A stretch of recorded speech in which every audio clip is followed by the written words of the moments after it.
This episode of the My Latin Life podcast is brought to you by Language Blend, the new best way to learn Spanish. Language Blend focuses on what you actually need to live and get by abroad with daily one-on-one lessons, a dedicated texting partner.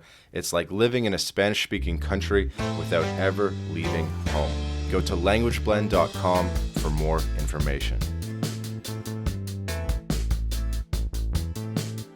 Yemen. Oh, that was cool. So I was northeast Yemen. I crossed at night, ended up at a Yemen Oman wedding in a small village, and there's no hotels in this village, no place to stay. And they asked me where I was staying. I said, I'll just sleep on the beach. And so one of the police chief heard that and invited me back to his house.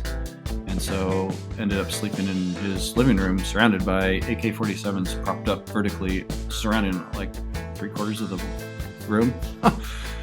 Yemen's one of the highest gun ownership countries on the planet. Welcome back to the My Latin Life podcast. Since 2014, My Latin Life has been your trusted guide to traveling and living in Latin America. My guest today is Dave of Dave's Travel Corner. He's a travel writer who founded the site davestravelcorner.com all the way back in 1996. I think you could probably say he's an expert international traveler and big wine enthusiast as well. So Dave, welcome. How's it going, man? It's going great from rainy California right now. Yes. Rainy California. Which part? Wish I need. Yes. Which part of California? Napa Valley. So Napa Valley. North central-ish. Awesome. So I guess we're on the same time zone because I'm calling in from the Pacific coast of Mexico. It's about 4:30 p.m. for me. Exactly. Yeah, we just changed our clocks this weekend. And you're a bad influence on me because I knew we were going to be talking about wine, so I had to start drinking at the shy hour of 4:30 p.m. So I opened up a little Malbec from Argentina. Beautiful. What's your go-to wine? Well, living in Napa Valley, it's become Cabernet Sauvignon because that is the grape that we're most known for. That's a wine I try the most often. It's in my mouth almost every day. And that has become a go-to wine. But I love exploring other wines from around the world. And I love a dry Riesling. I love Tokai. I love a Sauterne, a little sweet, but has the acid to balance that sweetness. So yeah, it's who I'm with, where I am. It's a lot of different factors, I suppose. Sweet. So Dave, for the people who are unfamiliar with you, you have the curious profile of on Twitter having 362,000 followers and 360,000 following. In other words, you're following that many people. How on earth are you following 360,000 people? Oh, this goes back years. This was back when I was spending obsessive amounts of time unfollowing, following, and on Twitter in particular. And it's back when it was easier to do that. And there was a little more activity, I think, on Twitter early on. And so early on in the platform, like a lot of these platforms, it's easier to gain followership has been my experience. And so, yeah, just incredible amounts of time just following, unfollowing manually initially. And then I used some programs that I would do that also. But yeah, that's why there's almost equal to following to who I'm following as well. So yeah. Sweet. And for any listener out there, as I mentioned, Dave's Travel Corner got started all the way back in 1996. So I guess my math's terrible. We're almost coming up on 30 years, which is crazy of travel writing, travel blogging, however you want to call it. So I think there'll be a lot of nuggets in this episode about how it was back in the day and stuff like that, which you kind of got me thinking about when you were talking about being early on Twitter, because I saw that you joined in 2010. But I guess maybe the best place to start the episode is just to give us a little bit of an overview of kind of who you are and I guess just a bit about your story and what projects you have going on now. Sure. So I've always enjoyed writing, and I think my first big international trip was in 1996 to Nepal, and that just made a pretty significant impression on me from both the adventure and the hardships of trekking up to Everest Base Camp and getting really sick and just being carried down the mountain on the back of a woman's back and just throwing up all the time and just being exposed to other religions, other culture, other foods, and just a complete sensory overload compared to what I was raised with growing up in California and family that traveled a little bit but didn't have the budget to travel a lot with kids. And so it was just a total eye opener. And so I combined my love of writing with my newfound love of travel, and that was a pretty significant adventure travel to kick things off. And so that was the type of travel that appealed to me, and just started doing more of that over the years, and then working with tourism boards and hotels and credit card companies and a lot of places and spaces in the travel sphere over the years, and just slowly building up the site, just completely organic. There was no intent to turn it into a business or paid content, sponsored content. Social media wasn't even around in 1996.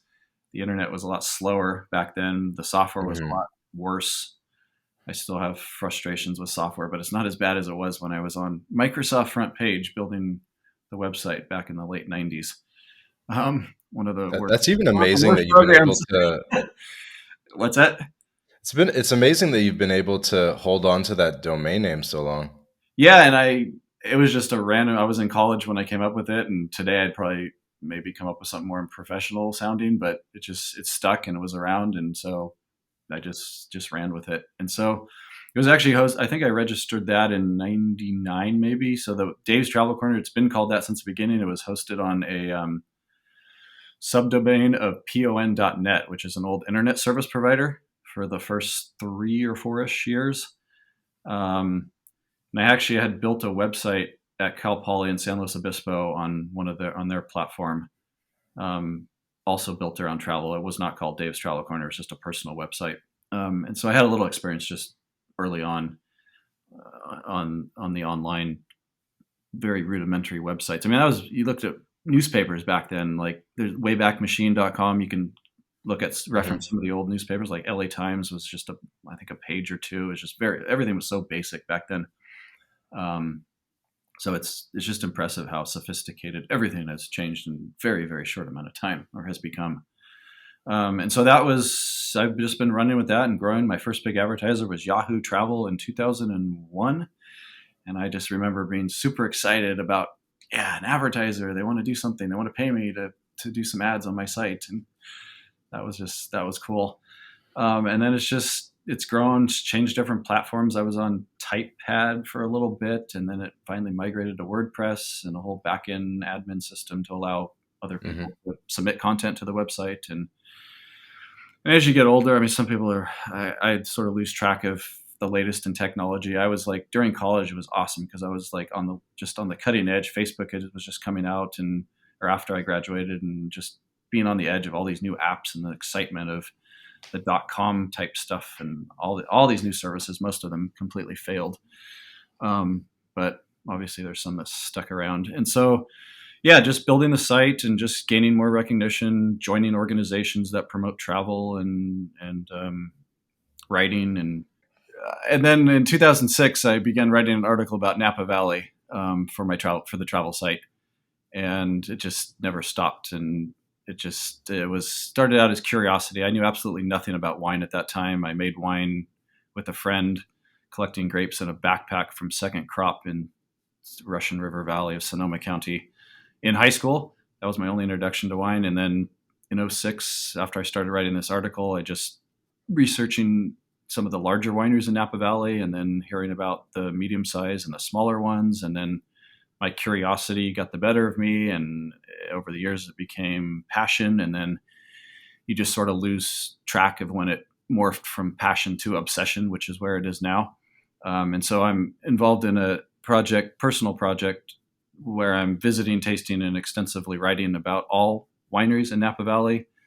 And that's over 1,130 that I've visited, tasted, and written extensively about on NapaWineProject.com. So it's a real wino site. focused like a Winepedia for Napa Valley, and it's Hmm. history, stories, viticulture, my own tasting notes, anything relevant to the brand that I'm interviewing or meeting with, and it's constantly revisiting, hundreds and hundreds of revisits.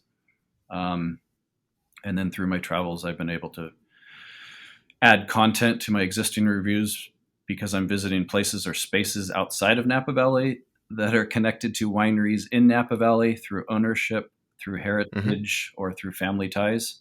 And so all the content from those visits is added to my reviews. So it's a huge resource um, for the valley. That's interesting. So you think that davestravelcorner.com at this point is one of the top resources on the internet for Napa Valley wine connoisseurs? The second site, napawineproject.com, is absolutely yes. And Okay. yeah, so that's a completely separate project from Dave's Travel Corner and a completely separate domain. And yeah, the answer is 100% yes.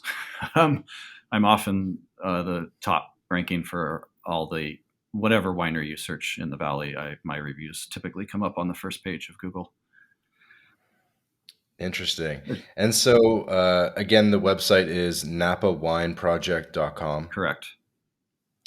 And what does a winery review even look like? Is it how much is it about like the wine itself versus the whole experience? Yeah, so a lot of these producers I'm reviewing do not have experiences and are not permitted to see visitors for tastings. They're small brands. They Hmm. don't own a physical winery, and often they don't own a vineyard. So they're buying grapes from someone else, and they're making their wine at someone else's winery. And they're usually 500 cases or less, so they're pretty tiny per year. So if there is an experience, yes, the review will definitely incorporate that. A certain percentage of the review is dedicated to tasting notes. Usually, current releases is what I'm tasting when I go to a winery and for a revisit. But a lot of these, all these reviews, most of these reviews have older tasting notes because they were date from my first or second or third visit years ago. Um, and then photography. So I always include photos, and sometimes there's not much to photograph except the bottles. But Um, so yeah, so I try to meet with the owner or the winemaker or both. Um, or if it's a larger winery, I'm not always able to do that.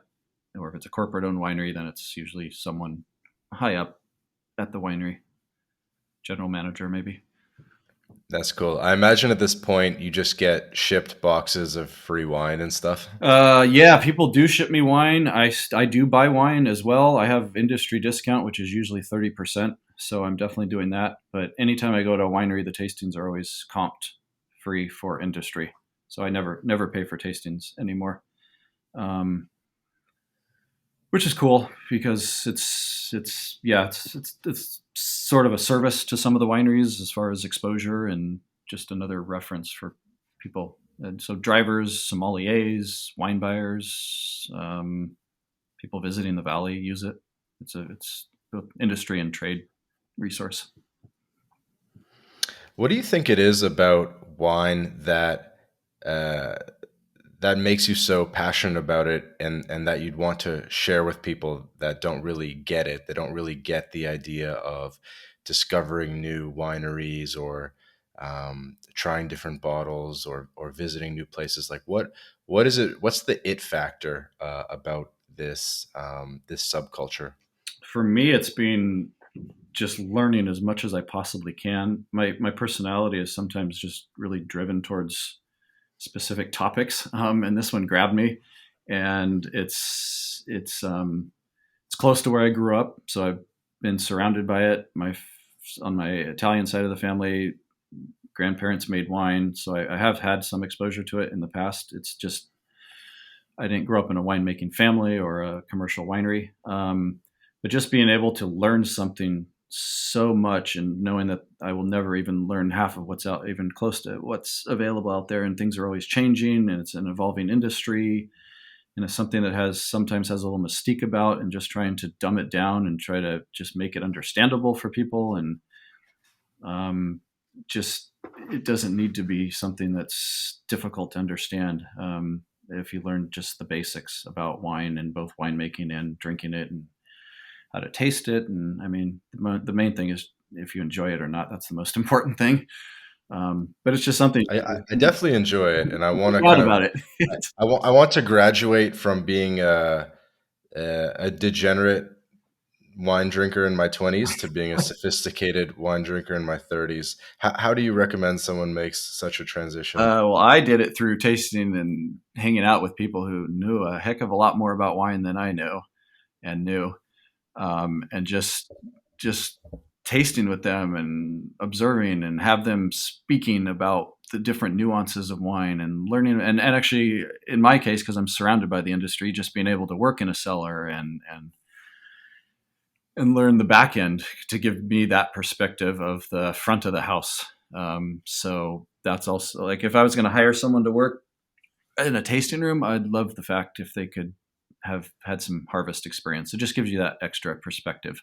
Um, but the main thing is taste different wines from around the world.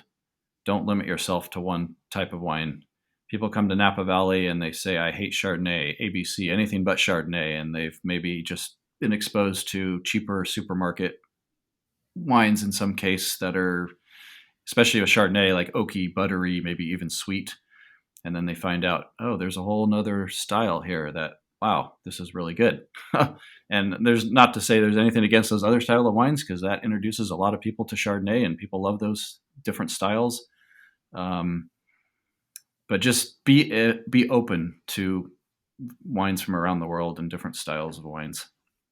Hmm. We have one wine. Do you have any of like your sommelier licenses? No, I don't have any of that stuff. It's all been learned by doing and tasting and just wines in my mouth every week when I'm in California, every day almost, and just learning the lingo and tasting with people who really know how to write about wine and how to taste and are able to articulate what they're tasting and what they're smelling. And texture is a very important part of wine. How do the tannins feel in your mouth? Are they rounded? Are they fine grained? Are they coarse? Are they sharp? Are they harsh? Are they dense? I mean, there's so many different descriptors you can use for how just that particular characteristic feels. We're getting way off topic. I think. No, it's cool. I mean, we're just trying to butter you up and get you flowing for the episodes. So, what? Okay. Uh, But yeah, there's one winery in the valley. They do everything on the edge. They're fermenting with crystals. They're doing skin fermented white wines. They're doing very low alcohol wines. They crush like 50 different varieties a year.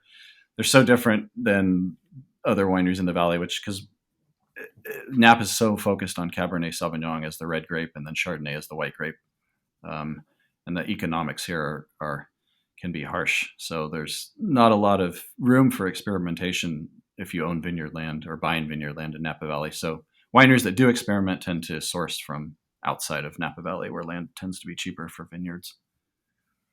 hmm.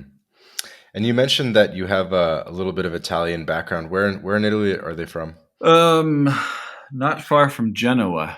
Um, and so there's a little village called Casarsa, and my brother In the actually, north. yeah, north exactly. My brother been living in Italy for about 10 years, um, and then my other side is from originally on my dad's side is from Luxembourg. So very fortunate to have applied for and been approved for citizenship for both Italy and Luxembourg Oh a shit. number of years ago. Yeah, so it's fabulous for travel. Just especially in 2020 and 21 when I was able to go to Europe when Europe was basically shut down to foreigners unless you had a citizenship. Hmm. But just having other passports is awesome. Like for Cuba and Iran, at least from a U.S. and American, where you have to join a group and apply for visas way in advance, and you can't travel Hmm. solo in certain countries, and just yeah, having that extra passport is really nice. Yeah, I think Italy gets like 30 days visa free in Iran, something like that. Yeah, and couple. I'm going to Iraq and Saudi next month, and both countries have just. I mean, Saudi used to be the most difficult visa to obtain on in the planet almost, and just a couple years later, now it's just show up and it's a visa on arrival. So things constantly change with countries and regulations and situations, and so one It's year. true. Yeah, And this is something we actually hammer a lot on at My Latin Life, which is that if you have an opportunity, if you see an opening, a residency program that you qualify for, you got to snap it up because things change and the general trend is things are getting harder. yeah, Obviously, Saudi's a bit of a exception yeah, where they're opening up, but the general trend when it comes to the citizenship, the residency stuff is it's getting harder. And I imagine, David, that the Luxembourg citizenship, maybe you did that 15, 20 years ago. And if you tried to get it now, it would be like way more difficult yeah. or There not was even a 10-year window, and I got in right at the end of that window. So my understanding is they're no longer issuing passports to heirs of original citizens who live abroad. I believe Italy still is, and I think Ireland and maybe the UK. But yeah, Luxembourg was a 10-year window. So yeah, yeah, many such stories of getting in right before the window closes. yeah, yep. How many countries have you been to? I'm at, well, including territories, 175. Whoa. Just straight countries. I think I'm at 160 or 161. Because a few, I mean, Antarctica I count, but it's not a country. It's a continent. It's not even a, yeah. So yeah, it's been a lot of travel. So you're like 30 short, you think, I'm of about, if just country, I'm like 40-ish, somewhere in that range, and most of them are in Africa with some islands. yeah, like the Polynesian islands and stuff. I've been to those a few, but yeah, not yeah, yeah, or off of New Zealand or off of Australia. There's some countries I haven't been to. A few like East Timor and a little bit of Central Asia. I still need to, but a lot of Africa um, still to visit. So yeah, yeah. What were like your most productive years in terms of like knocking off countries? Where there must have been some years where you hit like 30 countries. Yeah, that's a great question, and yes, the answer is yes. Probably between 7 to 12 years ago was my Mhm. just an intense period of travel for me. Um, and there were, yeah, it depended on the country and my interest level as far as how long I stayed, and obviously budget. But certain countries in Europe, like really tiny countries that, yeah, you could spend a couple weeks, but they're so small that I just wanted to get a taste of it, like Liechtenstein and Monaco, and Mhm. just they're really small, and there's, yeah, it's almost like going to a city, a small city. Um, some of these, and so yeah, I'd say yeah, 7 to 12 years ago was my big push, and now I tend to travel a little more slow and go to places that I've been to before that I enjoy. And like Thailand, I have a small house, and so I tend to spend more time in Thailand um, in the winter, anyways. That's pretty cool. Are you like pretty plugged into the community of Chasing 93 and Extreme Travelers and these people that are hitting all like Yeah, 193, 197? Rick You must know a lot. Rick Azarian, Global Gaz. Do you know? You may know him. He's doing. Rick Azarian? Yeah, yeah. Yeah, he was a previous podcast guest, Oh, believe it perfect. or Yeah, not. I've been on his Yeah, he was podcast as he was well. episode 17, I want Oh, to say. okay. Yeah, he's been Yeah. curating all this stuff, so I see him whenever I'm in Bangkok. Usually, he was in Africa this time. Yeah, Bangkok's like his base, eh? Yeah, Bangkok's a great base for a lot of, and Thailand's like one of the number one, I think, digital nomad communities. Chiang Mai up north, Bangkok. There's just a lot of transitory movement through Bangkok when it comes to adventure travelers, which Hmm. is cool. So whenever I'm in Bangkok, sometimes I'll find people on social media and just connect with them, or some of these WhatsApp groups that connect South Asia travelers. And so, yeah, one of my favorite cities on the planet is definitely Bangkok. Nice. So you've had a glass of wine with Rick before? I've had cocktails. I've had margaritas many times over the years. Meeting with Rick in Bangkok, been to some of his travel massive events as well in Bangkok, and he's come out to where I live. That was maybe 5 years ago, and almost lost his little dog on our deck, but she survived. She fell off, but she survived. So No way. yeah. So I keep up with what Rick's doing because he seems that he curates a lot of this content for the one Chasing 193, and pretty cool podcast too. Yeah, guys, the podcast we're referring to is called Counting Countries. where Rick Gazarian, also known as Global Gaz, GAZ, he basically interviews every other person that's trying to hit every country in the world. And it ends up being like a pretty tight knit community of, I don't know, a couple hundred people, and they're sharing information on how to get this and that visa, tour guides, local contacts, and stuff like that. And so they all help each other basically hit this goal of hitting every country in the world. And I think once you get like over 150, even there, you're like in very you're in a small group.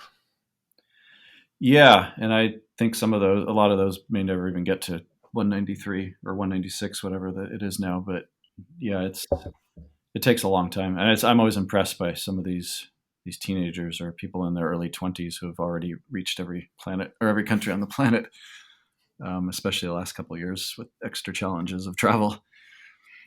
What do you think about that? People who are potentially overly systematic about it, and it's like 2 days here, 2 days there, and it's like it's almost like they're not really getting the experience. Yeah, and I think there's a part of that with chasing 196 for sure. It's yeah, it's I it was great when you're young to do that because it's just the movement just is part of the adrenaline of just rushing around, and at least that was how it was for me.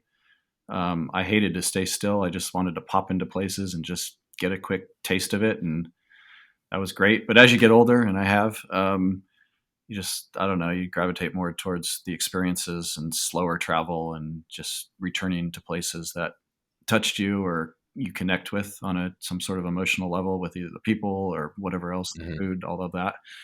Um, so yeah, at a certain point in your life, yeah, absolutely, 100%. It's great. Do it. um, get it out of the way. But then What maybe tips would you have to come someone? back.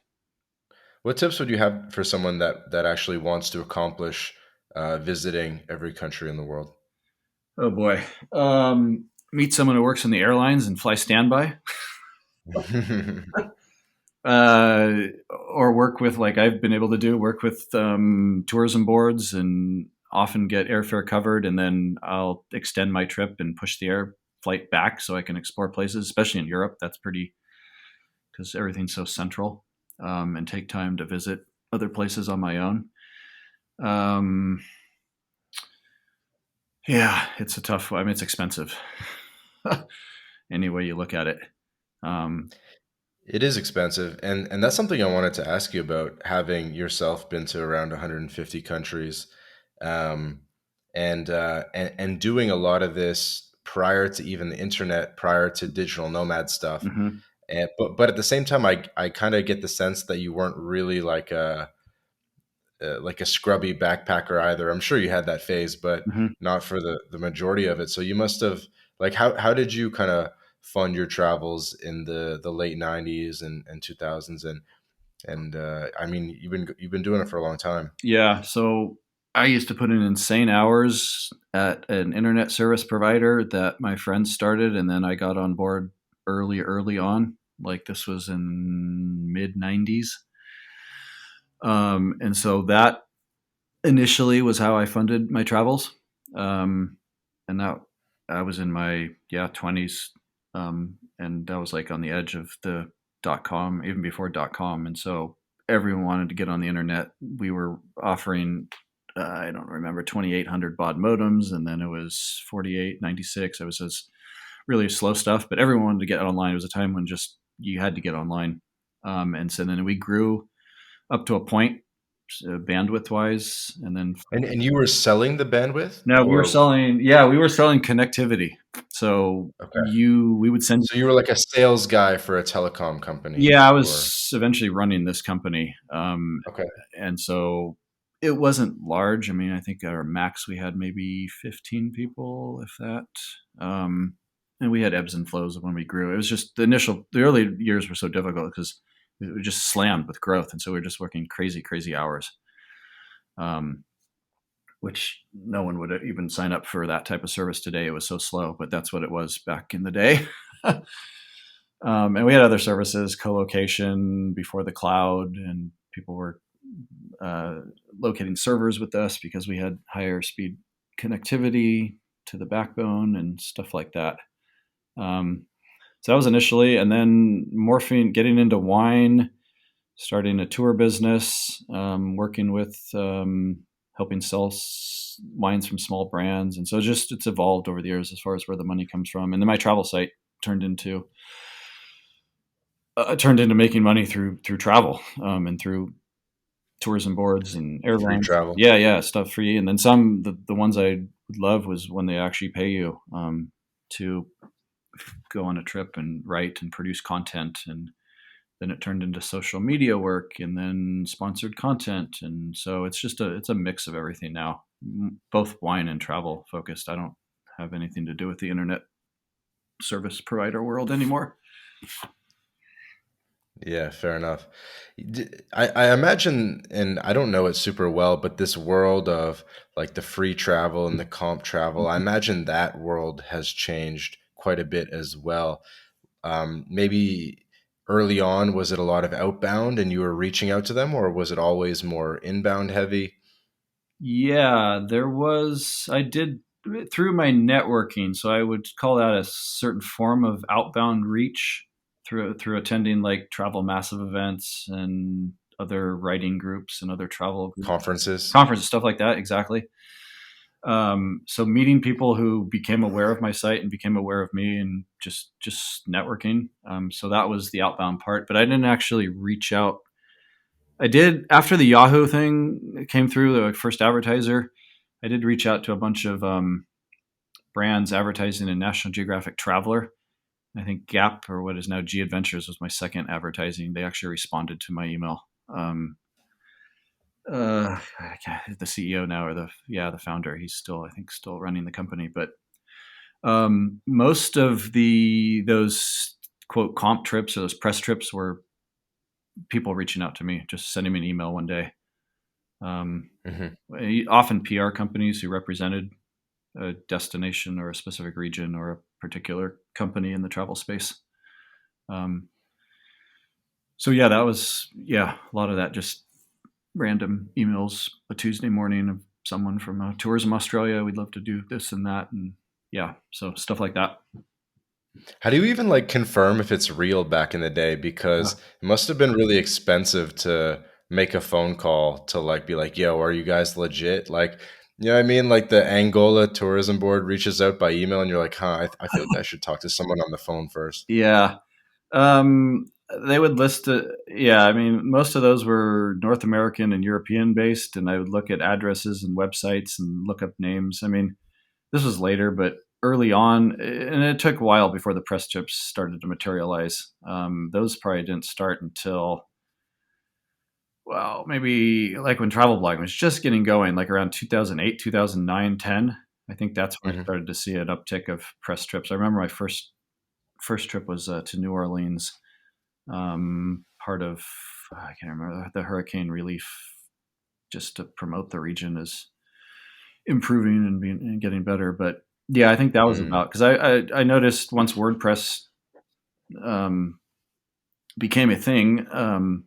That's about when there just started to be so many travel blogs, and for many years I kept a very extensive directory of travel blogs in English, like .com names, and I Hmm. was up to almost 10,000, and I just became too much. I hired someone to update it, Wow. and I think it's dropped to 4,000. But the amount of travel blogs on the internet is incredible, um, and most of them are dead within a year. It's like the wine brands; most are not around after 5 years. But with travel blogging, it's less. People go on a trip, they register a website, they want to have fun, they're young, and then it doesn't make money, or they don't know how to make money, or they don't want to pursue that, and it just drops off. So Hmm. yeah, I stopped updating that, like that was probably 5 years ago, 6 years ago. Yeah, it was almost 10,000 travel blogs listed in my directory. So, and that was, yeah, And that directory was or is on it's on Dave's Travel davestravelcorner.com. Corner. It's under the links part of the site, and then there's a section called Blogs of Travel right on the main page. And I think there's, I don't remember, 4,000 or 4,500 left.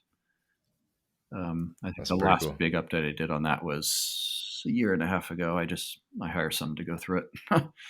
I can run the software will check it, but it's not always the best on what's still active, and sometimes they've been taken over by other domains that are no longer travel related or other things. So I have someone to actually look at it by hand. Interesting. So how many like comped or free trips or press trips do you think you've done in total over the the past Mm, 25 years?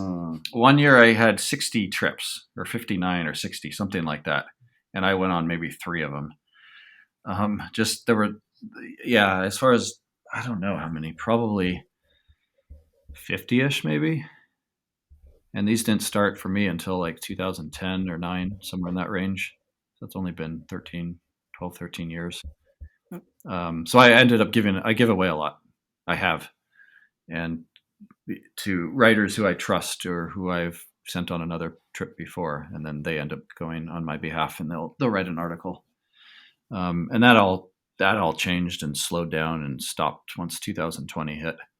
Um, it's picked up a little bit, but it's not like it was before. Hmm. Yeah, I think it has picked up. I was just speaking with Cashley Kucherin of traveloffpath.com. Okay. She was here in Mazatlan. She's a previous podcast guest as well, and her blog slash website does millions of unique impressions per month, and she gets tons of these comped and press Yeah. trips. Yep. And she's kind of started. It's not that she started post pandemic, but I don't know. But Mm. like I would say, she started reasonably recently, Okay. and it's even got to the point where she sends like other people on her team to do a press run. Yeah. And I think she said she sent someone to do a press run in Thailand, and they hit like 30 different spots within Thailand, like different hotels and Yes. like things that they got invited to. They can be exhausting. They really move you. Yeah. And that's what I was doing when I at the height, which was like 2019, 18, I would say.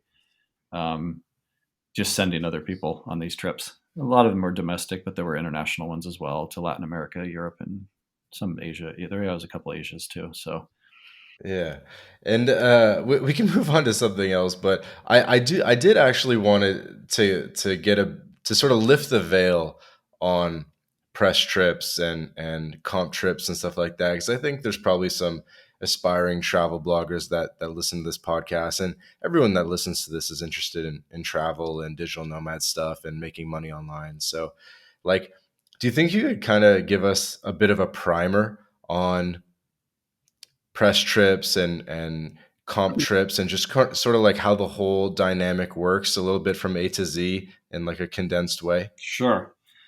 The most common is a group press trip. So maybe 5 to 10 influencers or writers or traditional journalists. And the airfare is completely covered. The hotels, the restaurants are completely covered. You, as a participant, you try not to abuse what you're given. So it looks bad if you're ordering a bunch of alcoholic drinks, I would say, at a lunch or a dinner, and going overboard. So try to stick within the limitations, but they tend to be fairly rushed, and in some cases where they're trying to show you the best of the best. You have a limited perspective generally with these, because they're showing you what they think shows best, and whether it's restaurants or nice resorts. So they're generally scaled or geared towards more of the, not always, but more of an upscale traveler, who has a decent budget. And there are solo press trips as well. So a tourism board or a PR company, will public relations company will set up an itinerary for an individual, um, and they tend to be more tailored towards that individual's interest and audience, which is cool. And they generally last maybe a typical press trip, maybe 3 days, 4 days, 5 days, but there are longer ones, and there's some cases of them going too long. Huh. Um, but that's a general, especially North American based trips. So there are there are two specific destinations. Um, I guess I don't know if that summarizes a little bit, but No, that's cool. So sometimes it's group, sometimes it's Yeah, individual. sometimes Do they paid, try sometimes to? not paid, um, Mhm. but they cover the cost of everything. And then as a participant, it's nice to be somewhat objective and don't just put rose-colored glasses on everything, even though maybe that's what you're seeing. So just, I mean, be true to yourself, be true to how you write, um, but note that it is a sponsored trip. And a lot of these require, I think it's regulatory. You have to disclose um, that you've been on these trips. Okay, makes sense. And if it's a group trip, do they try to get, is it often all people of the same sort of style where it's like all writers Mhm. or all documentary makers? I get there's so many different types Right.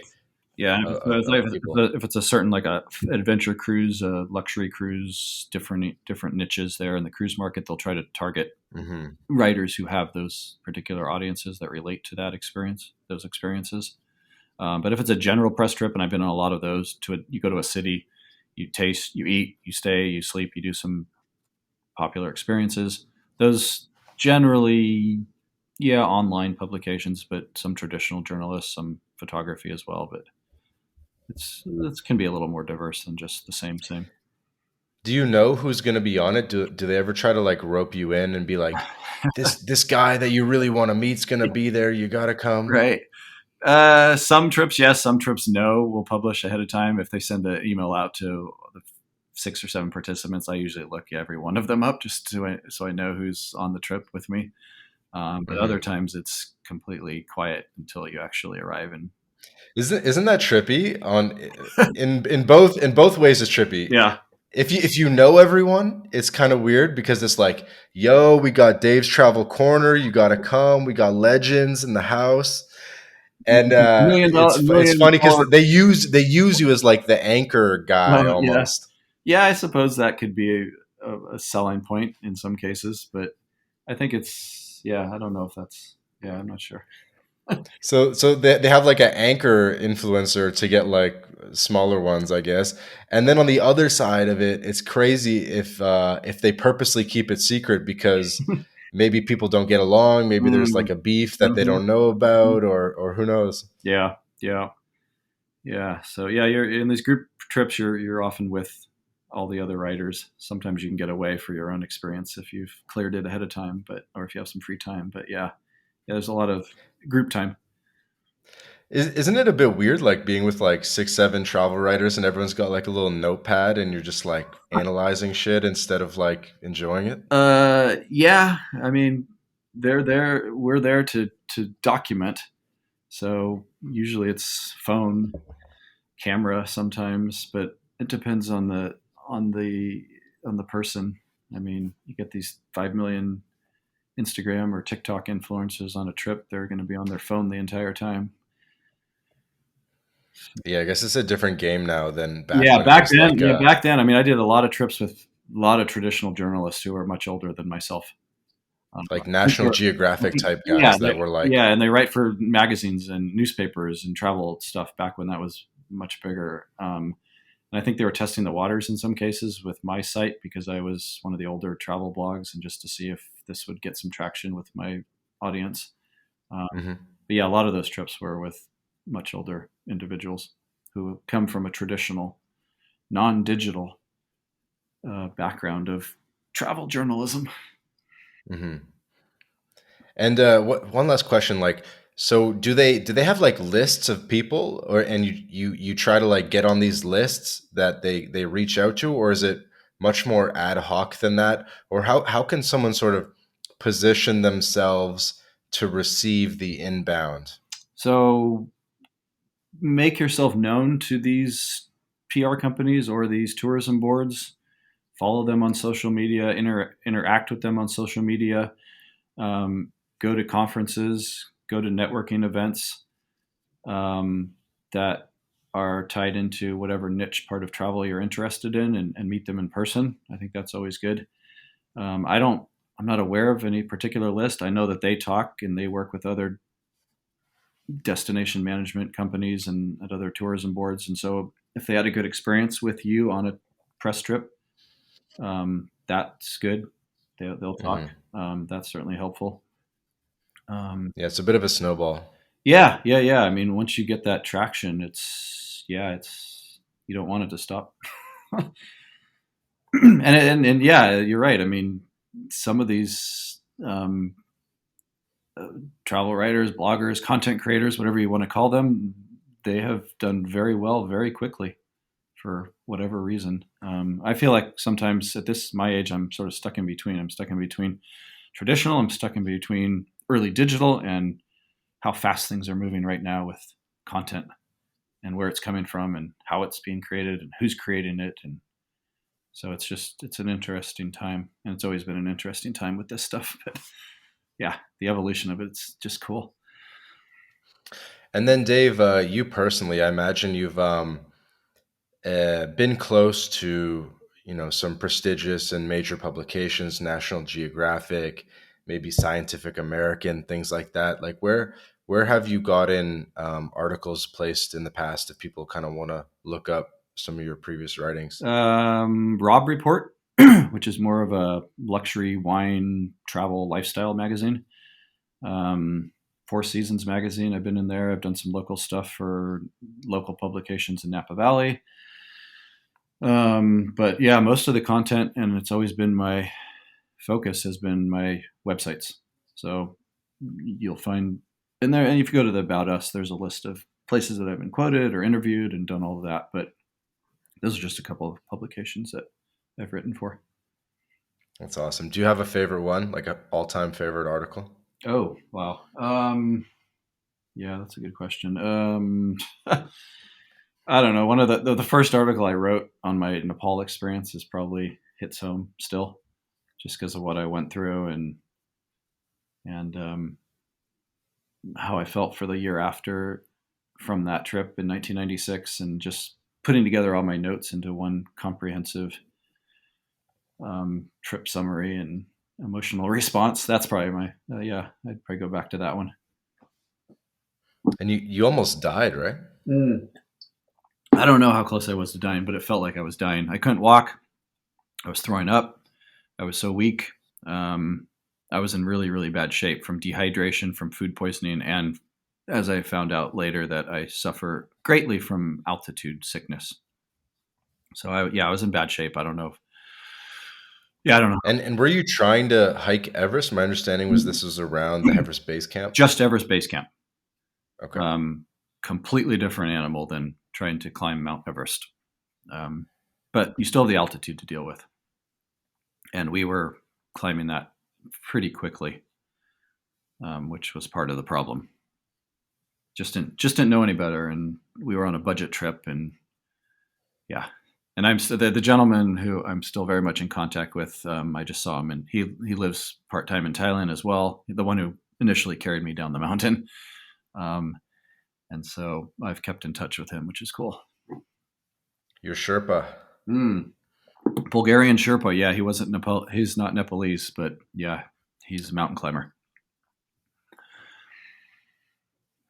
And that kind of had a somewhat of a counterintuitive effect on you where maybe some people said like, you know what, the game plan is to stay alive, Mhm. but this was actually a pivotal moment that spurred you into beginning a life of travel and particularly adventure travel. And I'd love to hear more about your some stories about adventure travel in the future. But why did it have that impact on you that you wanted to kind of start living life to the fullest?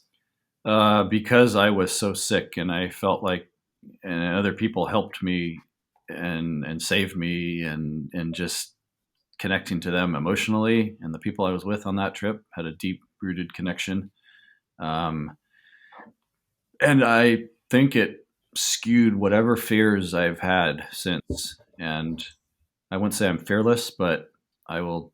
Over my travels, I've just, for whatever reason, I just don't have that fear of traveling to countries that are supposedly dangerous. Or I'm careful, and I keep my wits about me, and I do research ahead of time. But by and large, they are the opposite of what the media portrays, and the media only portrays a very tiny perspective of what's going on in some of these countries, and that just capitalizes on people's fears. And I just don't have Hmm. that, which I feel free. It's a freedom. You know what's funny about the Everest thing though, before we move on Sure, to sure. some of the other stories? You know what's funny is like I feel like it's like the one time where people are gonna be fully selfless and they're ready to go like full hero mode. It's like it's like you pull up to Everest and you're just like, I know I'm not even gonna get to the top. I know someone's gonna get sick, Yeah. and I'm just gonna go full hero mode and like carry them down. And you can still do that at lower elevations, but when you get up into the death zone, you're it's every person for themselves. At least that's been my reading of accounts and deaths, and yeah. But yeah, you're right. There is that hero. It just feels good to save someone or help someone out when it's a health related or a life threatening situation. I feel like it's like an Everest thing specifically though. If you climb some other Yeah. mountain, it's like every man for himself. But Everest, just because of the mystique, Yeah. people are just like there's so much lore of like Uh, people saving each other. I sure. guess I don't Sure. know. Yeah. Yeah. That could tie into that mystique of the mountain. Did you ever go back and summit it? No, I did not. I had friends who did not summit who were with me who did not make it to. We were going to a small mountain, Kalapatar. It was like 18,000 some feet, and they did go back and made the top a couple years later. It's on my list. I need to get back because I think I don't know, be a very emotional, powerful trip. But yeah, it's on the list to return. It would be. What have been some of your most impactful or crazy trips over the years? Oh gosh. I've been to Jordan a number of times, and one trip was trekking in the middle of summer, and it was extremely hot, and we ran out of water, and we made the choice to drink our urine mix it with the rest of the water that we had left. This was a trip where we were supposed to be met at the end of each day by supplies and guides setting up camps for us. It was a trip with Jordan Tourism Board. Um, that was a crazy trip. Everyone dropped out except one guy who loved the heat as much as I do.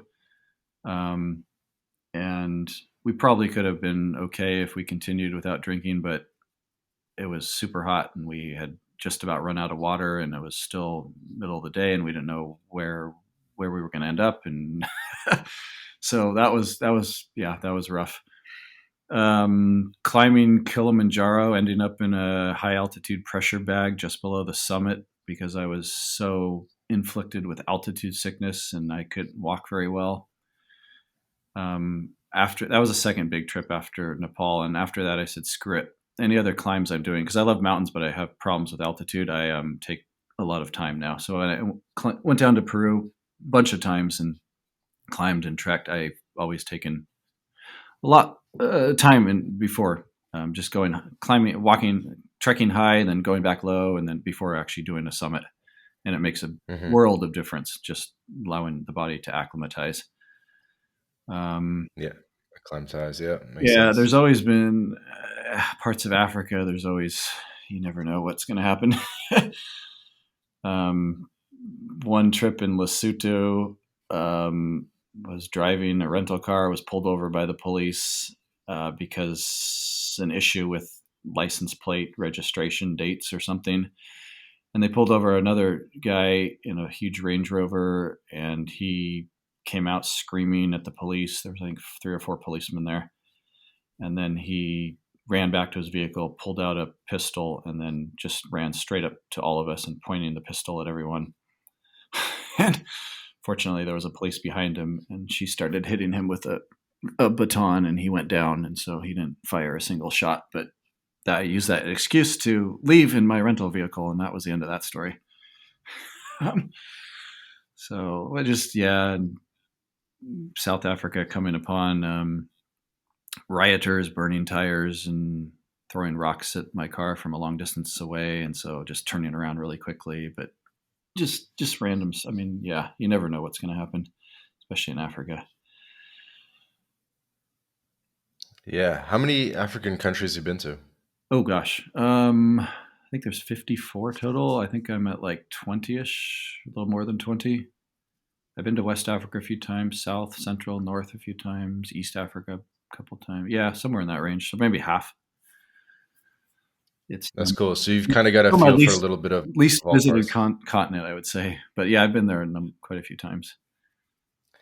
It's definitely the hardest one for people that are trying to hit every country in the world for the Yes, visas. yes, exactly. And just to be honest, just to be up frank, there's certain countries I just don't really have the interest in going to. I mean, one of my favorite parts of the world is East Africa. One of my least favorite parts of the world is West Africa. I just have never been inspired by the food or the culture, or just I don't know. Maybe I just haven't spent enough time there. And but I love wildlife, and so East Africa delivers plenty of that. Um, so it's a tough country. When I was in Guinea-Bissau, going down from the Gambia, Hmm. I just getting pulled over every 2 kilometers for minor details on a car. Your mirror's broken. You have a large scratch on the side of your car you need to fix, and just constant. Yeah, I Scratch. mean, just crazy stuff. And it wasn't just once. And then returning the same route, the same policeman would stop you again and fleece you for. I mean, it wasn't large amounts, but they wanted money, and they would stop you, and they had the power to do so. Um, and so you just had to pay them money and keep going. And that's the only country I've been in so far that's just like that. Like, yeah, every few kilometers. So I think a Have you very been short to distance Sao took like Tome? 15 hours to go to traverse. It's not the it's a rough country. Hmm. Yeah, I'm just gonna like name random countries, and you probably got a story. Have you been to Sao Tome and Principe? No, not yet. No, that's one of the islands I have not yet been to, and there are a few of those still on the list. I mean, I haven't even been to the Seychelles. I've been to Maldives and South Pacific, but yeah. Have you been to Gabon? Nope, nope, not on the list. I should tell you which ones I've been to in Africa. I mean, West Africa, Senegal, Gambia, Guinea-Bissau, Ghana, a lot of East Africa, all the way down from Zimbabwe or South Africa, all the way up to Kenya, Tanzania, and all those countries on the side. Ivory Coast was very interesting because I was there during right when a coup was starting, and so things were getting pretty bad, and so I ended up fleeing to Ghana on a bus. Um, that was a bit crazy. Hitchhiking in oh god, what's the country? Wow, why am I blanking? South Africa ish. um, Namibia, yeah, no, Botswana. yeah, I've been to Namibia. Geez, let me just. Why am I totally blanking on that trip? It was the Gold Coast. I think we were going to Mozambique. Thank you. Jeez, there was no roads, and we were ended up hitchhiking with 4-wheel drives and just going over the sand dunes with some cool dudes from I think Johannesburg, um, and just making our own roads basically, and ending up at the coast. That was really cool. So yeah, some of my just more adventure experiences have definitely been in Africa. And I think a lot of travelers will tell you that. And when you were in Africa, were you kind of getting comp trips and stuff like that too, No, or did you just have a nest egg and no. said like I'm just gonna Yep. go blow the nest egg and go for adventure? Yeah, and I'd spent I think yeah a couple months. None of my Africa trips have been rather short. Yeah, I've never had a press trip to Africa. Unfortunately, I've had some inquiries with some safari stuff and some game lodges, but those didn't really materialize. Some of the personal trips I have set up stays. So I guess they're like mini press trips, but just for myself, and so they would comp the stays at the game parks or at the resorts at the game lodges. I mean, so I did that in Africa. But yeah, some of these trips to countries that just don't have the budget for it or for press trips, those have all been by myself or with a friend or yeah.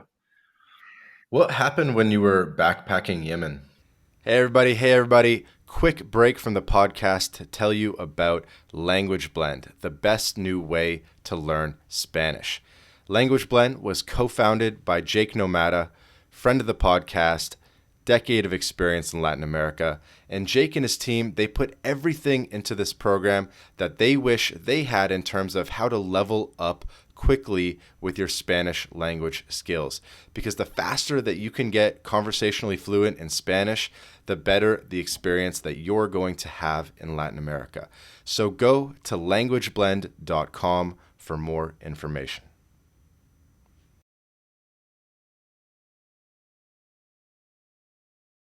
Yemen. Oh, that was cool. So I got the inspiration to go to Yemen when my friend from Afghanistan crossed the border illegally during one of their holidays, and was in Yemen for like 3 or 4 days without having a passport stamp and had to cross the border back illegally. And he talked really good things. So I was northeast Yemen. I crossed at night. Ended up in a village at a Yemen Oman wedding in a small village, and there's no hotels in this village, no place to stay. And they asked me where I was staying. I said I'll just sleep on the beach. And so one of the police chief heard that and invited me back to his house. And so ended up sleeping in his living room, surrounded by AK-47s propped up vertically, surrounding like 3/4 of the room. Yemen's one of the highest gun ownership countries on the planet. Mm-hmm. And so then he introduced me to another friend, police chief, who drove me to the next village. And then I met some other folks, locals, and ended up going out to some Bedouin camps and just letting things develop. I had no plans. I had no idea what I was getting into. It's just, and it's like, that's a country that there was kidnappings and there was lots of problems, but I never felt unsafe at all. You just have to, I mean, yeah, bad things can happen, but keep your wits about you, keep a low profile. Um, One of the weirdest experiences was going out with guys in one of their, like a Land Cruiser, cruising for chicks is what they called it. And they're, In Yemen. yeah, in Yemen. And they were covered head to toe in the burqas, the hijabs, and their faces completely covered. And we couldn't really see anything. That leads to another. The masculine urge. Yes. That leads to another story. I bought a hijab, the full burqa, everything, the full clothing, and brought it back and gave it to my sister, and she wore it on her first date with her now husband from India. She was testing out potential boyfriends to see how they'd react, and they walked across the Golden Gate Bridge in California. She wearing that completely, and she walked into the Fairmont San Jose, and the police were called over because they were wondering. This was like after 9/11, and I guess there was just a lot of paranoia. But yeah, it was just a Yemen sub story. What about language learning? Like, have you made an effort to maybe learn Arabic, learn Russian languages that would Gosh, yeah, aid you in international travel? yeah. Thailand a little bit, just because I've been going for 25 years. It was on that Nepal trip that I was first introduced to Thailand, and just been going back and back. So yeah, I can speak enough Thai to get by and order food and go to the bathroom and just order stuff like and get around the basics. I love the fact that, and that's the thing that I've seen change is just things are so easy. Just point Google app at your menu, and boom, there's your menu, and mostly correct in English, not always. And so you can just point, yeah, here's what I want. Yeah, so language doesn't come easily to me, but when I'm forced into a situation and have to learn it, then yeah, I can learn, and I have. In Thailand is an example. Spanish I can speak enough to get by, which is helpful for a lot of Latin and Central America, South Hmm. America, obviously. So yeah, How many countries have you been to in Latin America? I've been to every single country, including the Caribbean, except Venezuela. You've been to every country in the Caribbean? Yeah, Barbados was my shortest. The others I spent more time in. Yes, yes. My three favorite Caribbeans are Dominica, Curacao, and St. Bart's. And South America, I love Brazil, Peru, Bolivia. Um, Central America, I've been, yeah, um, El Salvador a few times, Belize, Costa Rica, I like. Mexico was cool in 2020. I was just able to hang out and go somewhere and just stay put and chill for a couple months. But yes, Wow, I didn't realize that because you have travel guides on your website, but you definitely do not have travel guides to every country or city that you've been to, unless I'm mistaken. Yeah, you can. There's a whole nother section of the site, blogs, and then there's the journals. And so if you use the search box, you'll probably find content, maybe posted Hmm. rather than just travel guides, but more of. I have the site's separated into separate sections. Blog is like my personal travels. Journals I tend to write more long form, and it's where contributors of content will their content will be published. Yeah. So you'll find a lot of stuff from these. Yeah, you're right. Yeah, They're just yeah. not on. They're just not on the guides, and maybe that's yeah. Makes sense. Yeah, we do on mylatinlife.com. Uh Shameless plug. We have city over 100 city guides to pretty much every city in Latin America, or certainly a lot of the most popular ones. So if anyone wants city guides to Latin America, they can go check out mylatinlife.com. And that's kind of that was kind of how our site originally built its popularity. Is we were kind of one of the first websites that had like very detailed guides Yes. back starting in like 2014. Oh wow. Yeah. And Um, there's I'm blanking on the name, but there's one for Southeast Asia as well. is there? Yes. God, what is his name? I'll come up with it at some point. But yeah, very detailed. Hmm. And so when you were doing Latin America, um, were you ever overlanding? Yes. Many bus trips. One in particular, I remember 18-hour bus ride in Peru. Um, Very unfortunate. There was someone who couldn't control his bowels and his urinary tract and was doing both in the bus right behind me on the floor. And yeah, nasty. Yeah, way too many bus rides. Yeah, lots of overland stuff. Both South America and Central America, especially like between Nicaragua and some El Salvador and Honduras, that stuff, and then lots in Peru and Argentina and Brazil. I remember a very long ride from Sao Paulo to the Iguazu Falls and back again. Mm, Um, that is a long ride on a bus. yeah, should have. Now I might fly, but yeah, that was yeah. So I mean, I've done yeah all types of travel.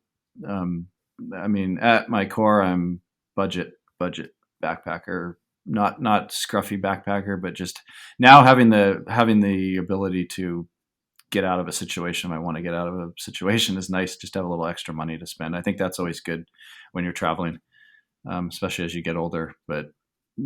Yeah, but yeah, it definitely started backpacking. Nice. So you've stayed in your fair share of $8 Oh, hostels absolutely. Yeah, I think the and cheap less than that. I mean, Bangkok back in the day had some absolute shitholes.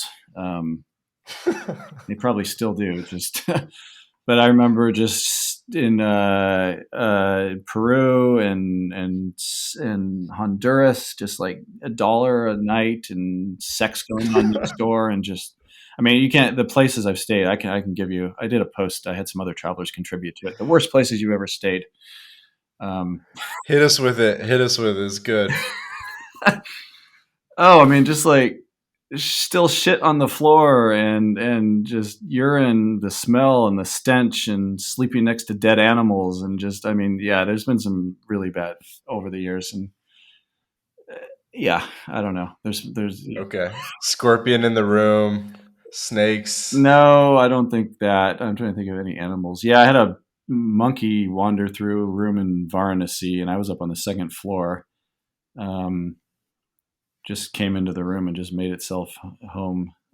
What's Varanasi? Varanasi, Italy, I mean, India. That's probably the craziest place I've ever been to, as far as What? sensory overload. Absolutely, naked people meditating, people bathing naked in the Ganges with dead people, dead in the ashes floating by, drinking the water in the Ganges. Um, Is that where they do the like the pilgrimage? uh, don't know. Like I like the think it's really famous part of Ganges it. pilgrimage Part or of it. not? It might be. Um, Okay. but yeah, I just remember just hundreds of rats in the train station. I mean, anything goes in India. In parts of India, it's yeah, sensory overload and music all night. next to the river. I mean, just incredible, incredible place. Um, worth putting on the list. And Bangladesh is another place where just so crowded. And I remember in Bangladesh, I was there with my friend from Peru, and we were like celebrities. People would stop and form circles around us and would not talk until we said a word, and they would just look at us. It was just a very weird feeling, but not hostile, just curious. Um, Hmm. and so, yeah, just, yep. What foreign countries have you spent the most time in? Thailand and Peru, and France. Okay, France for other reasons. France for wine. France for wine. Yeah, France. Yeah, no, that's chill too. Yeah, So Thailand, I get. Maybe I'll come back to Thailand because I almost sure. want to double down that. But besides Thailand, what are like the countries you've spent the most time in? And like, it sounds like there's probably been a bunch of countries where you've spent like 3 months, 6 months, a year, or 2 years. Australia, 6 months, I guess, over the years. I love Australia, just the outdoors. Um, Thailand, Peru. Let's see where else. Europe, Italy, France, Germany. I've spent a lot of time in Germany. The UK, I've spent a bit of time. Mexico, but mostly when I was younger. Lots of trips. My family used to go to Mexico. My mom used to have some work down there. Um, so that was my basically my first introduction to international travel was Mexico. Um, and Asia, Vietnam, Malaysia. I think where else? I would love to go back to Tahiti. I've been a couple times, French Polynesia. But yeah, I'd say those countries. Wow. So other than Thailand, where you currently have a home, it's France, Peru, and how would you round out that top three or top five? Well, the states for sure because I spent a lot of time here. Well, yeah. Yeah, I don't know if that was part of the. Um, how would I round that out? Yeah, it would be maybe Germany, I guess. Why Germany? Um, I tend to fly in there a lot, and I some wine, a little bit of wine stuff in Germany as well. Um, Mm. Ice wine. yeah, oh yeah, absolutely. Um, UK a few times. Yeah, I tend to go to London just for various reasons, visiting friends or connecting through London. Um, yeah, I mean Australia definitely, but not. I haven't been since or since early 2020. But I would say yeah, Thailand for sure, the States, France, Peru, absolutely. So those four, and then I don't know, pick a toss up what the next one would be. I don't. Yeah, I mean, there's so many quick questions I want to ask you, but they're kind of like all over the planet.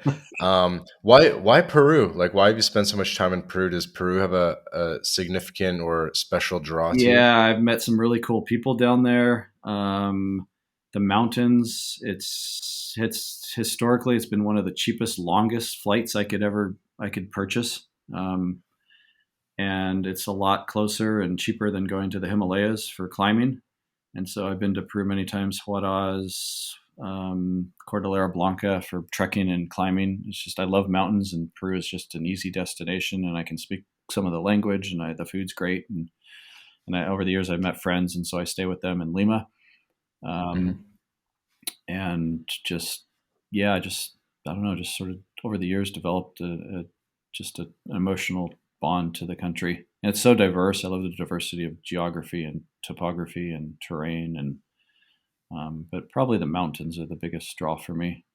They're not as massive looking as say in Argentina, but I think they look more impressive. They're just more jagged. Certain parts of Peru just have that really jagged, rugged mountaineering look. Yeah, that's pretty cool. And when you're in Thailand, do you miss the wine? Because we haven't talked about wine too much, but I think it's probably pretty obvious to people you're a wine fanatic. What do you do when Oh you're yeah. in Thailand? So Thailand is my complete break from wine every year. I don't drink it. I don't try not to think about it. I try not to write about it. and it's just a decompression because I get burnt out by like October, November because I'm just writing about this wine, tasting wine all the time, and the logistics, and takes a significant amount of time and research after I meet with the winery, and just yeah, it's intense. Plus, I have a tour business too that's tied into that. So yeah, Thailand is just hang out at my house and eat good food, and I'll work on my travel website, or I'll do some online. I'll do some writing. I'll read.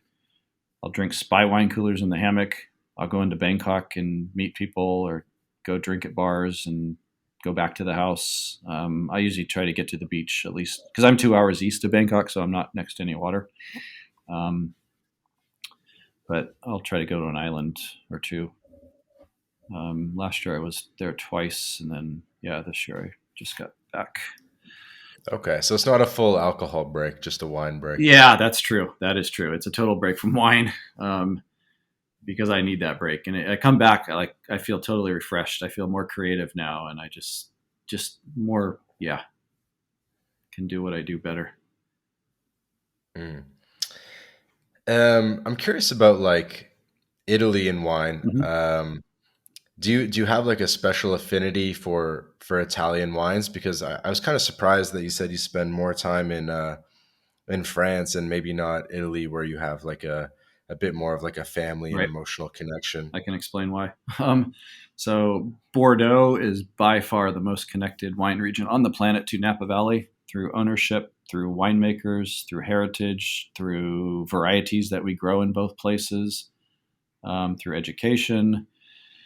And so, but then that's not only that, it's Champagne and it's the Rhone, it's other parts of France. And these are a completely different type of trip style than my normal adventure travels. Um, and Italy has some connections to Napa Valley, as not definitely not as much as France. And I've been to Italy for wine a few times. It's just I don't know the region as well as I do France, and I think that's just because of my focus on Napa Valley and wanting to connect with places outside of Napa that have connections here in the valley. Hmm. Okay, makes sense. So Bordeaux and Napa are very kind of intertwined in some ways. Absolutely. Um, what would be like the next one on the list after the Bordeaux region in terms of connections to Napa in terms of Um, ownership or Yeah, probably varietals? neighboring Sonoma County, but internationally, Champagne has a lot of connections to Napa. A lot of producers here will make a Champagne and then bring it over, or maybe have some ownership over there. Families Hmm. come from Champagne, um, followed by maybe Provence, and yeah, I'd just categorize France in general, with Bordeaux being the strongest. Um, I should just Interesting. Latin America back to South America. I would say probably so. I'm almost up to 700 places now outside of Napa Valley that I've visited, connected to the wineries here, and I'd say probably the top dog and my most memorable wine experience outside of Napa is Bodega Colome in Salta in northern Argentina. Yeah. Okay. That's owned by Swiss tycoon who just died a couple weeks ago, Donald Hess. It's the oldest winery in Argentina. There are vines still dating from 1854 in the ground. He has this amazing James Turrell art exhibit where it's an interactive, so part of the building's open and they have you do some activities where you're lying down watching the stars and clouds, and there's a beautiful resort there, and it's right underneath the snow-capped Andes. And they're among some of the tallest vineyards in the world, over 10,000 feet. Um, it's an incredible experience, and it's like you're driving on his property because I think he's at over 100,000 acres. It's all dirt roads. It's great. It's incredible. You say 100,000 acres? Yeah, it's big. It's huge. Yeah, and he's Whoa. built stuff for the village. There's a village not far from the winery there, and he and his wife lived there for a couple of years doing visa runs to I think Uruguay for like 6 years. So the family has a lot invested in that property, but it just combines everything, just sense of place, and sense of history that I look for, and great Mm. wines, and just the elevation is cool and the visuals. And yeah, it's Yeah. What's it called again? Bodega. Colome. So Colome. Bodega y Estancia Yeah, Colomé. you've got it. Cool. Yeah, we had if anyone else is interested on the we had an episode with Bowtied Mara, Mara, who's a Dutch guy that lives in Argentina, and we talked a little bit about investing in wineries, Ah, specifically in the Salta region as ah, well, yeah, on that episode. yeah. Mendoza has a reputation for Argentina, and that's where most people go. But Salta is absolutely worth exploring. Do you think it's low key better for wine, Yeah, the Salta yeah. region than the Mendoza region? Everything's more low key up there. It's harder to get to. There's less producers. It's maybe not. Yeah, it's Do you think it's like a better bottle potentially? Oh, yeah. Oftentimes, before a region becomes well known for whatever reason, their value is can be better. Um, Mm, Once these wineries gain iconic status or gain certain high scores from wine writers who matter, or get fabulous articles or fabulous press, and they don't make much wine, and then demand far outpaces supply, the prices just go way up, and we really see that. I mean, Napa Valley is, I would say, arguably the most expensive wine region per acre, yeah. in the states. Absolutely, at least in the U.S. I know Bordeaux is comparable Right. or more, or Burgundy as well. Burgundy is another one I didn't even mention, but that has a lot of good connections to wineries here in Napa Valley.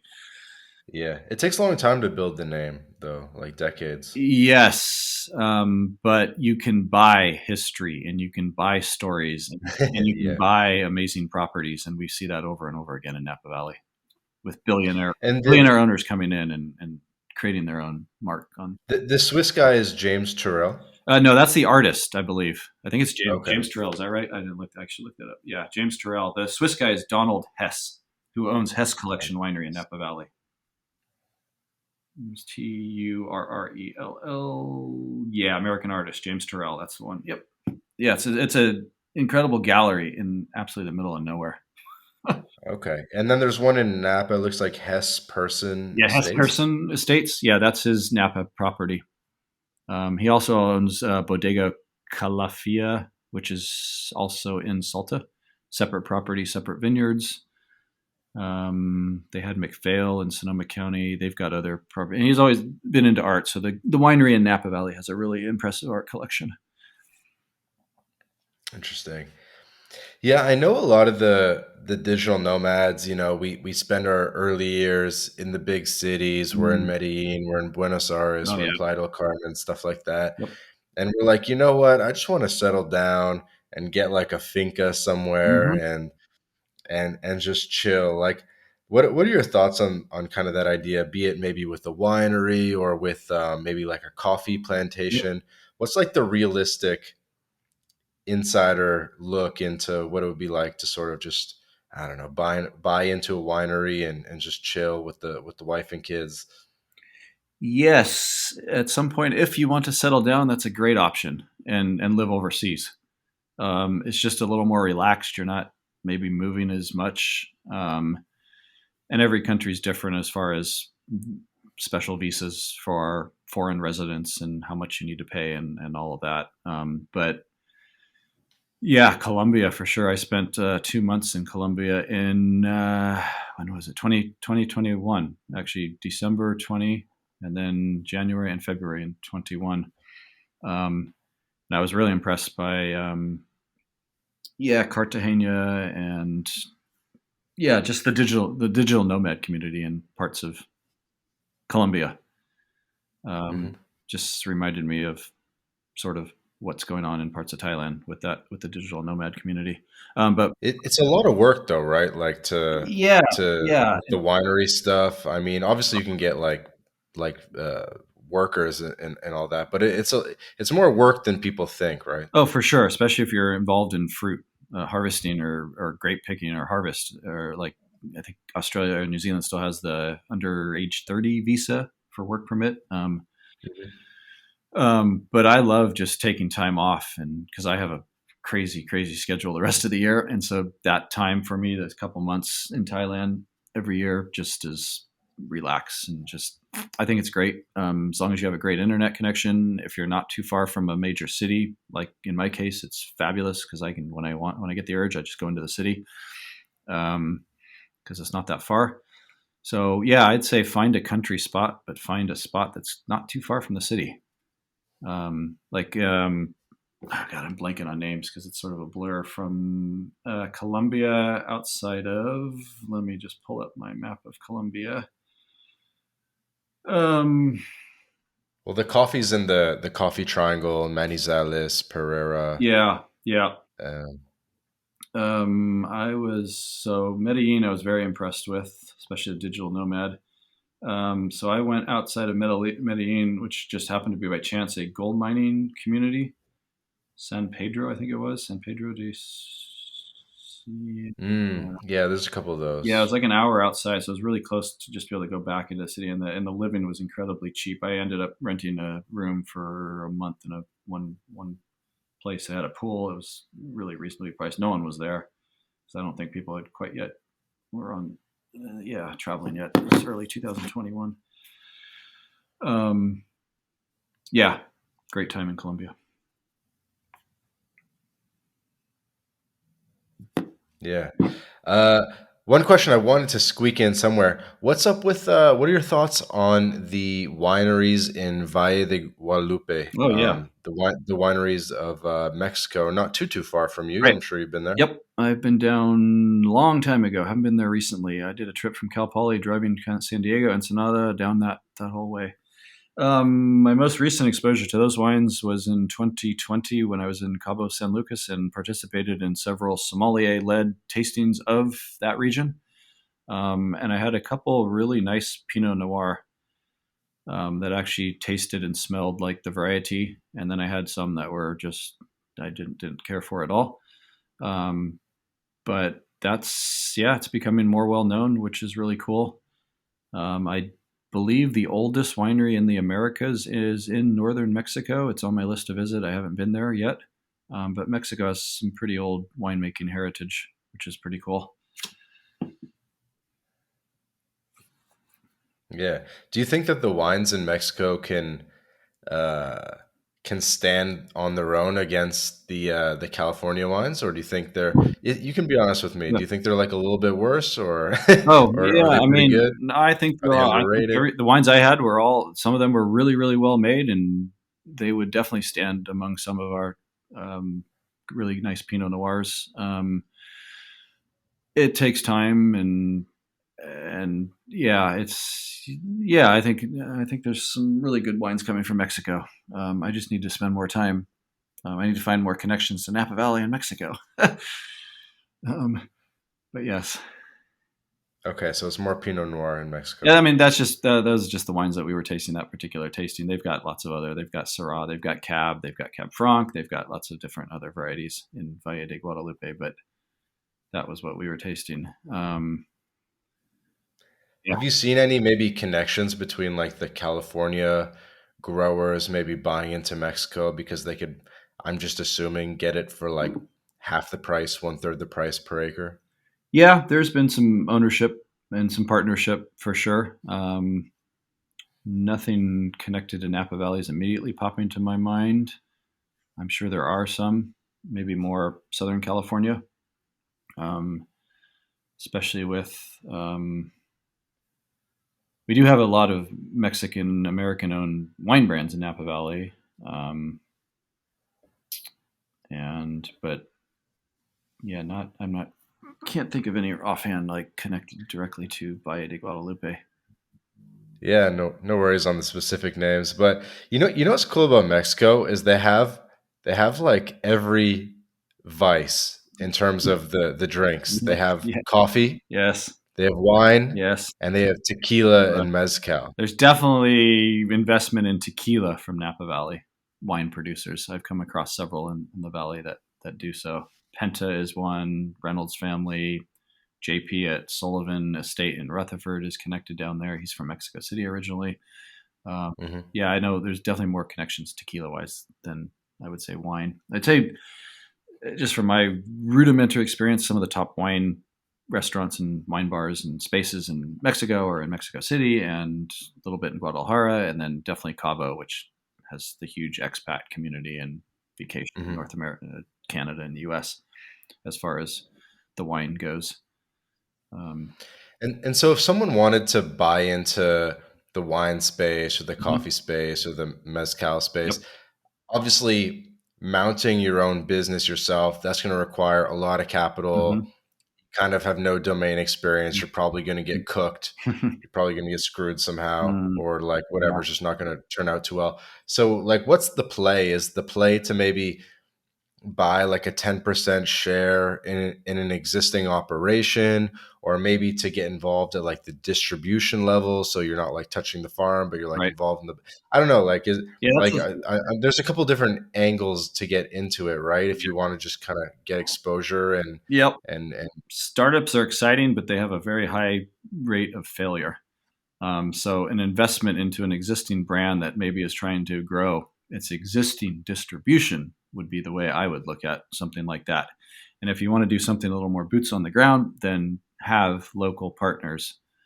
Um, but there's got to be a trust factor there in the relationship. Mhm.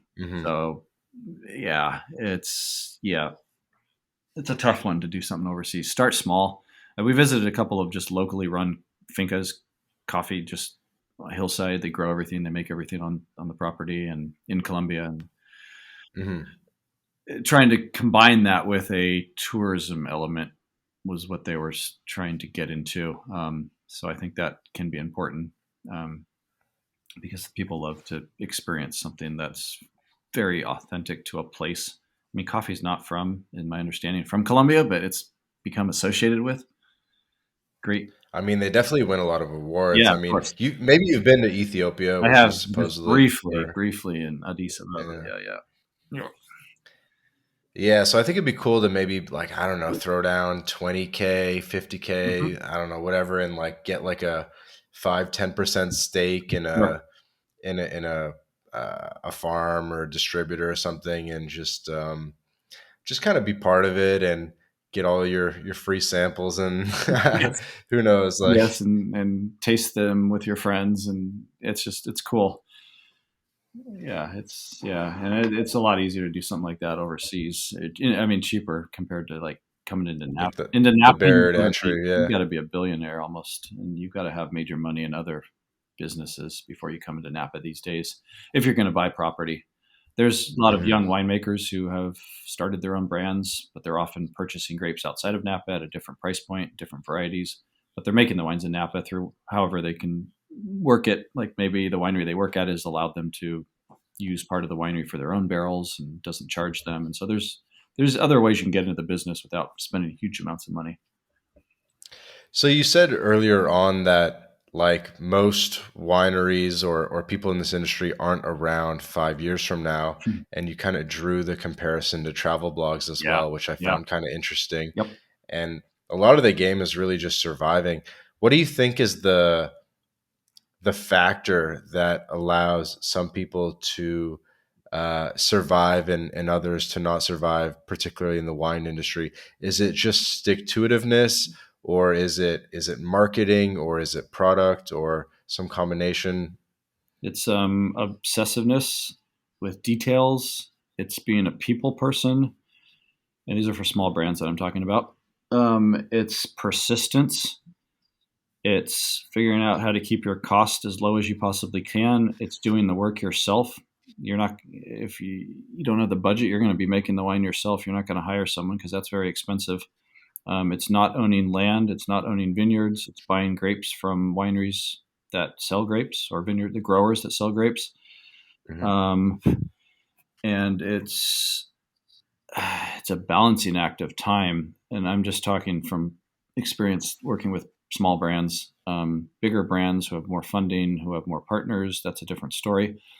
Um, the odds are stacked against these small brands because we're a distributor focused country, um, where wine is distributed by companies, so 3-tier system.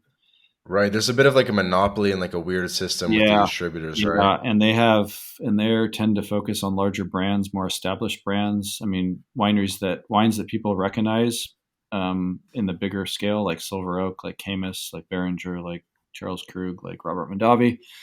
Um, it's hard to break into a large distributor if you're a 500 case brand. That's not a lot of wine that goes very far. So they have to build up a very strong direct to consumer market, which the odds are already stacked against them in Napa County because we're extremely regulated. And so if you don't have the right permits and the infrastructure, the buildings, the bathrooms to see visitors, you can't do so legally. That's not to say hundreds in this valley do under the radar see visitors for tastings at their house or their vineyard. So you've got to build up a strong direct to consumer market as a Hmm. small brand, and that means selling direct. So you got to find your niche. Your niche is not going to be a large distributor. There are small distributors that do like to work with small brands. So that's certainly an outlet, a mailing list, a wine club you develop, word of mouth, good press on certain websites and certain publications that matter are helpful. The whole Parkerization. Robert Parker was one of the most influential wine critics and an incredible palate, and promoted the 100-point score. And so he really helped brands if he gave them 100 points or close to that. But now there's many wine bloggers and many other wine writers that also do their own scoring, and so it's just become more score spread out. It's not like one resource or more. It's less centralized now. But back to your original question, persistence, going to wine shops, going to restaurants, and revisiting them. It just takes an incredible amount of time, and being persistent, but not being obnoxious. And uh, yeah, just in our case, just having the words Napa Valley is a good thing. That's helpful. But having a lot of money to start with is probably the biggest. Is probably the It's, biggest, it's kind of like poker. most It's important. like Have a good hand. if you, Yes, it's like poker. If you have a big stack, you can just bully people. yes, yes. And so we've seen that pretty often in Napa Valley. Just putting a bunch of money at things and hiring the right people. In that case, a different story if compared to a small brand. But um, Random question, and yeah, I'll let you go. I know you've been generous with your time, but I've noticed through the Silicon Valley space because I work in tech that mm, a lot of people are getting really into getting these case deliveries yes, and like basically and buying into sort of like buying into lists or distributions because these certain small vineyards, they're mhm, only putting out like 500 cases a year or correct. whatever, Yep, like a limited batch, yep, and people are getting on waiting lists yes, to be part of this batch. yes, And I wish I knew a name or two to give you an example, but they're saying like, oh, I got into this batch, blah blah blah. Like I got a case, I'm like my name is on the list yeah, for a case. Like sure. you got to invite me to your dinner party because I'm going to bring a bottle from the case that you can't even get. You know what I mean? Yeah, and there's a lot of online retailers that do that. Like I think Last Bottle, they'll come up with their own a bunch of Mm. good pricing. I think Naked Wines works with a bunch of different winemakers and creates a lot of different lots or batches of wines, and you can get on the list for that. So yeah, there is a lot of that going on, and some of the wineries who aren't able to sell all their wine direct, they will have to sell wholesale, and they're going to lose quite a bit. I mean, you're talking 50%, 30, 50 to 50%, depending on who and where and volume that you sell.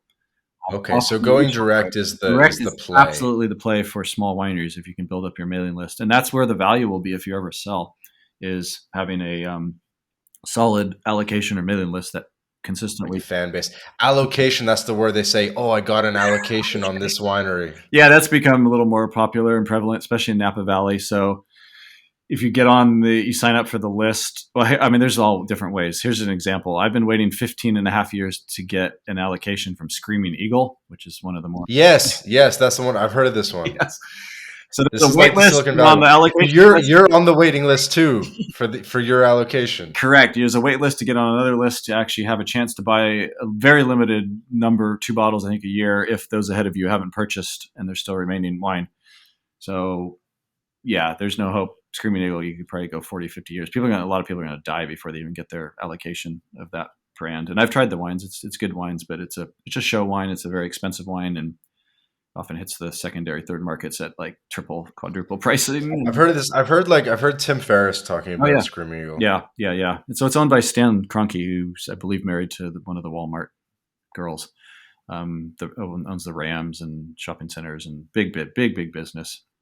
I mean, we have billionaires in the valley, and then yeah, there's significant ownership money that has ownership in Napa Valley. I mean, it's not, It's almost like a signaling thing more than it's about the wine. It's more like I'm important because I have an allocation. yeah, I mean, there's definitely absolutely that part of it, especially when you get into that sphere, and they're not the only one. There's others in the valley, and that they don't like to be called cult, but oftentimes we'll call them cult wineries. There's just an obsessive fan base following them. They can't get the wines. They can't get to the properties often because they don't host visitors. They've all received high wine scores from wine writers. They're well established. They have some of the top vineyards in the valley. They hire the top winemaker. They hire the top vineyard manager. They put a lot of technology into their operations, and they do some charity stuff, maybe big charity stuff, or very, very limited high end charity work, and do just build this mystique over the years. Um, and so that's another level. And we see that you're going to see that in a place you won't see that in other wine regions. Not all wine regions have that.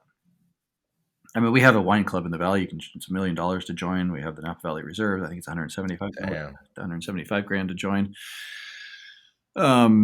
So if you charge it, yeah, there's someone that will.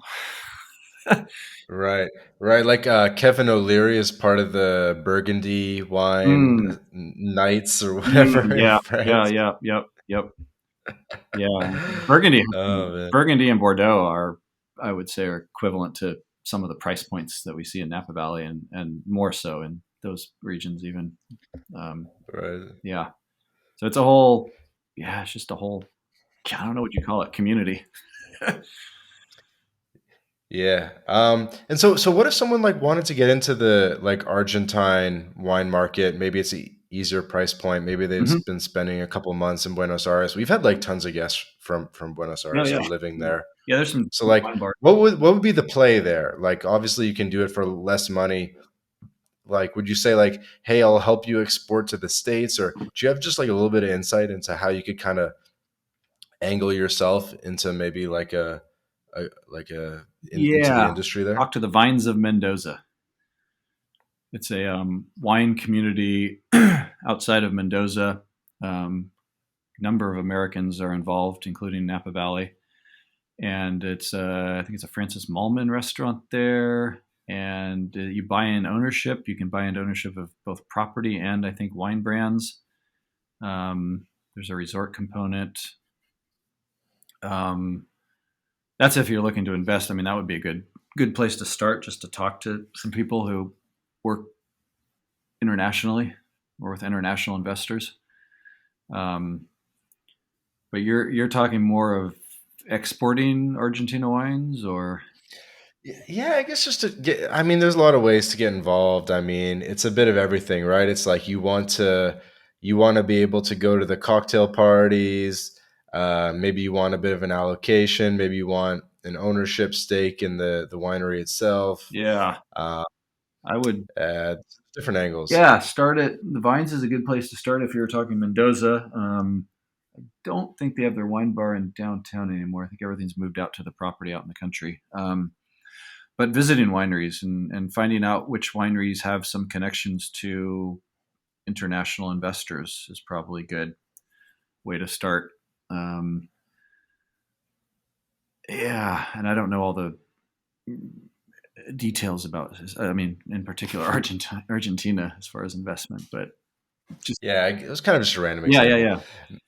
Yeah, me, I kind of want to do coffee in Coffee's Mexico, great. but Coffee, yeah. I yeah, mean, you get the pretty high margins, and if you can incorporate a tourism part of that. I mean, I have a friend in Bangkok, and she and her husband just bought a totally undeveloped property up in like Chiang Rai-ish area, and they're going to be building a coffee shop and a little B&B, and they're going to be pushing the hospitality part of it, and they're going to develop it all themselves. So yeah, it's just, I don't know, it's cool. That's awesome, man. Well, I feel like I should be respectful of your time, and No, yeah, it's been we awesome. should Good start conversation. wrapping it up. Yeah. I feel like there were so many travel stories that you must have had from 150 plus Oh countries yeah, that yeah. There's we some could have got into, and great ones. that would so we'll have to have you back on at some point in the future. I'll mention one winery I visited to in 2020 September was in the Tuamotus of French Polynesia. It's the world's most remote winery, as far as I can tell. It's an hour flight from Papeete, the capital, and the vines are all grown in coral. It's on one island. They have a No boat. way. They pick the grapes. They take speedboat them over this beautiful aquamarine water to another island where the actual winery is located, and then they do the fermentation, everything over there. Yeah, it's just very, very unique. Just popped into my mind. That does sound cool. So Damn. Well, this has been another episode of the My Latin Life podcast. Again, my guest today was Dave from davestravelcorner.com. Dave, where do you want to direct the audience to learn more about your writings or the wine project, or anything that you want to share with people? sure. So online is easiest. davestravelcorner.com for all my travel adventures and my contributors. And then napawineproject.com for all my Napa reviews and writing. And then I'm found on all the major social media platforms. Dave DTC, Twitter, Instagram, TikTok, Facebook, whatever else. I don't know. There's like, lose track of how many there are these days. That's awesome, man. Well, I'm really happy to get an OG of the adventure travel and travel blogging world on the podcast. And I got to get more of you guys on, people that you and Rick Azarian are friends with. I'd love to basically interview everyone that's trying to hit like every country in the world and stuff like that, because it's just unlimited stories. It's so much fun. So, but yeah, again, David, thank you so much for coming on the podcast. And we wish you all the best. And I hope that we can get a glass of wine somewhere in the future, be it California or Valle de Guadalupe or somewhere around the world. Yeah, don't hesitate to reach out. I'm happy to share wine with anyone. Cheers, man. Thanks again. Thanks, Vance.